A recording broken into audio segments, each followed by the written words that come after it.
Mesdames et messieurs, bonjour et bienvenue dans ce bulletin d'information.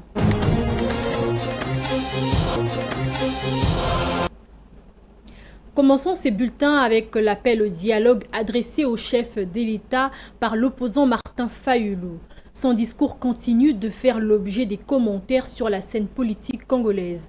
L'opinion reste partagée sur l'opportunité de cette initiative alors que la situation sécuritaire reste volatile dans la partie nord-est du pays.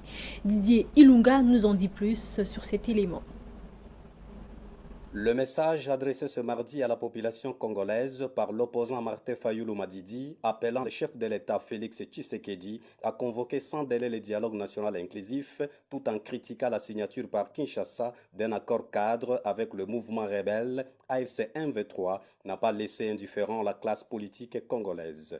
Le député national Gustave Omba, coordonnateur du Café d'élite et ancien membre de la CENI, appelle l'opposant Martin Fayulu à voir la crise sécuritaire sous deux dimensions, exogène et endogène, tout en martelant sur la dimension endogène de la crise. Il faut reconnaître que la crise que connaît le Congo, ce n'est pas une crise qui naît aujourd'hui. C'est une répétition de cette crise qui date de longues années. C'est là où il faudrait que nous puissions nous poser la question, est-ce la crise congolaise n'a-t-elle pas une cause exogène? À ce que je sache, le Congo, sa situation, son instabilité, n'a rien à voir avec les problèmes internes d'abord. Le vrai problème est externe. Donc, pour trouver une solution efficace, édifiante à la crise que vit le Congo, il est important qu'on prenne les deux dimensions. À la fois résoudre le problème de l'externe, parce que la vraie raison de la crise est exogène, et puis à l'interne, nous pourrons également trouver la solution. Il a en outre appelé le président de la République Félix Tshisekedi à recourir à ces doubles dimensions de la crise. Je pense que le chef doit recourir à cette double dimension, la dimension exogène et la dimension endogène. C'est ça qui va apporter une solution globale. Pour ces cadres de l'opposition, la convocation d'un dialogue national inclusif est une nécessité absolue et interpelle ainsi Martin Fayulu d'essayer d'indexer Joseph Kabila et Paul Kagame, car d'après lui, le seul responsable de la crise, c'est Félix Tshisekedi. Martin Fayulu a appelé Félix Tshisekedi à convoquer sans délai un véritable dialogue national inclusif est aujourd'hui plus qu'une urgence. C'est une nécessité pour éviter l'effondrement total des institutions et restaurer la confiance nationale. Cependant, il est temps que Fayulu cesse de constamment victimiser Joseph Kabila, Paul Kagame, alors que l'évidence politique actuelle pointe une responsabilité claire. En réalité, Félix Tshisekedi, en tant que chef de l'État, incarne à la fois le problème et la solution. Et rappelons toutefois que Félix Tshisekedi avait déclaré lors du 10e congrès de l'Union sacrée pour la nation qu'aucune convocation du dialogue ne peut se faire en dehors de son initiative, rejetant toute forme de médiation orchestrée à partir de l'extérieur du pays. Après 2 jours de débats intenses, l'Assemblée nationale a déclaré recevable le projet de loi de finances 2026. Un budget en hausse examiné comme un instrument clé pour soutenir les priorités du gouvernement et répondre aux besoins de la population. Momat vous en dit plus. L'Assemblée plénière déclare recevable le projet de loi des finances pour l'exercice 2026. Le projet de loi des finances 2026 est désormais recevable. L'annonce du président de l'Assemblée nationale marque la fin de 2 jours d'échanges soutenus autour du budget présenté par le gouvernement. Pendant plus de 6 heures de débats, les élus ont passé au crible les priorités budgétaires pour l'année prochaine. Un exercice jugé stratégique alors que l'enveloppe proposée atteint 59,021 milliards de francs congolais, soit une hausse de 16% par rapport au budget rectificatif 2025. Face aux députés, la Première ministre Judith Suminwa a salué des discussions riches et constructives. Par la qualité et la pertinence de vos interventions, vous avez une fois de plus démontré votre volonté ferme d'aider notre pays à progresser et de faire vivre la démocratie congolaise en exerçant sans relâche votre mission constitutionnelle, tant dans l'adoption des lois que dans le contrôle de l'action gouvernementale. Ce projet de loi de finances dépasse le simple cadre budgétaire. Il constitue un levier essentiel pour transformer notre société et renforcer notre tissu économique face à l'incertitude ambiante. Après cette étape, le texte prend la direction de la commission ECOFIN. Les députés y examineront en détail les prévisions, les arbitrages sectoriels et les équilibres macroéconomiques avant un retour en plénière pour adoption. Une étape franchie vers un budget que l'exécutif présente comme un outil central pour une croissance inclusive en 2026. Le ministre national des Mines, Louis Watum Kabamba, s'est réuni sur le site minier de Moulondo dans le village de Kawama, situé à plus de 50 km de Kolwezi. Cette visite intervient après le drame du 15 novembre 2025 qui a causé la mort de plusieurs exploitants artisanaux et fait plusieurs blessés. Sur place, le ministre des Mines a été accueilli par de nombreux exploitants artisanaux avant de recueillir des explications auprès des différentes parties prenantes afin de comprendre les circonstances de l'incendie. Suivez donc cet élément.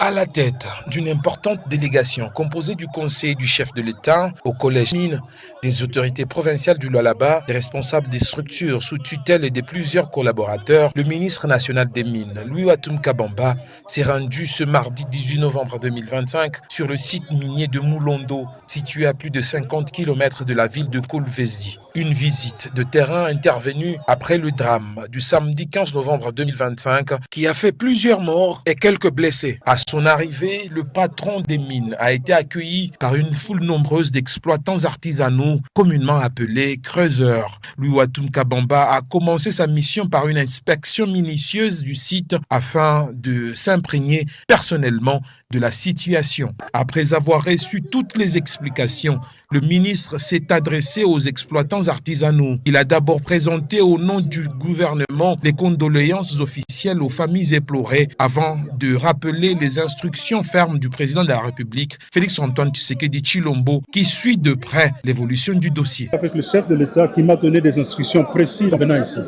pour dire qu'il suit cette situation de près, il veut un rapport clair que ceci ne se reproduise plus. Louis Watum Kabamba a réaffirmé la détermination du gouvernement à mieux encadrer l'exploitation minière artisanale. Il a annoncé que plus de 64 zones d'exploitation artisanale viables sont déjà identifiées avec des arrêtés signés afin de permettre aux creuseurs de travailler dans des conditions sécurisées et organisées. La première des choses, nous devons leur donner des sites d'exploitation artisanale viables. La deuxième chose, leur donner des conditions de travail moins pénibles. Ils doivent gagner leur vie honnêtement, selon la loi, et personne ne doit venir les harceler ici, en dehors des services habilités, bien sûr. Il a également rappelé que si l'État a sa part de responsabilité, les exploitants ont aussi la leur. Une bonne organisation reste indispensable pour prévenir de tels drames. Dans l'attente des conclusions de l'enquête en cours, les activités pourront se poursuivre sur le site, a précisé le ministre. Quant aux responsabilités liées à l'incident, Louis Watum Kabamba a été catégorique. Toute personne impliquée devra répondre de ses actes une fois le rapport final établi. C'est dans une ambiance empreinte de patriotisme que le ministre des Mines et toute sa délégation ont quitté le site de Moulondo après un échange direct et franc avec les exploitants artisanaux. Il était donc question de comprendre les circonstances de l'incident, allais-je dire. Alors, passons donc en économie, alors que le prix du carburant demeure un sujet sensible pour les ménages.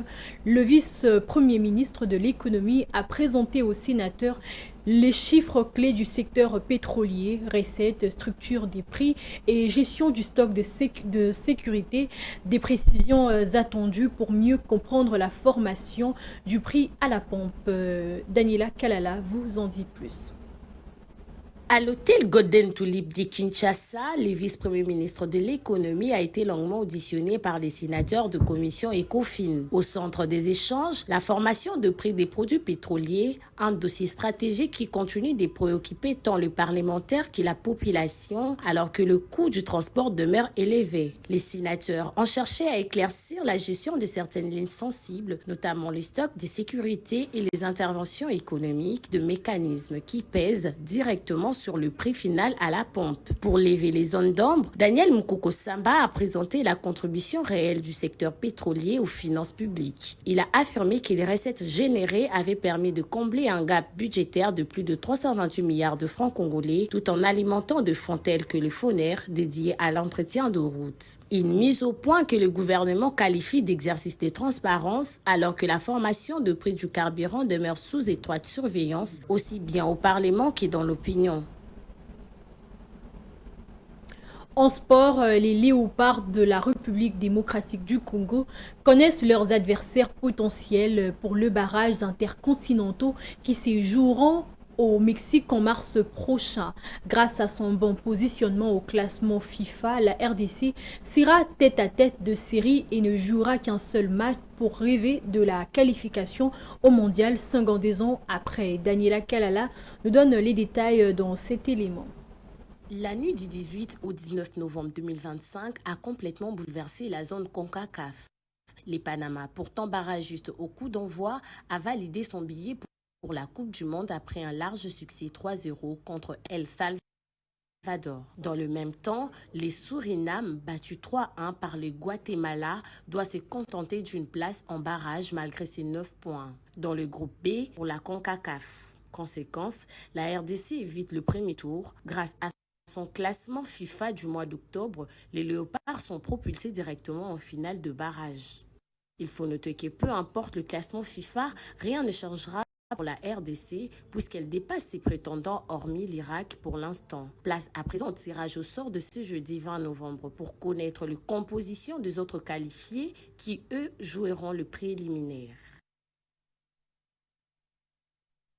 Donc ces bulletins avec cette information. Depuis septembre 2025, l'association bananière du Cameroun a confirmé le retrait de BPL, une entreprise de production de bananes, du fichier des exportateurs, mais sans en préciser les causes. Malgré cette exclusion, les chiffres de la filière restent encourageantes. Donc suivez cet élément.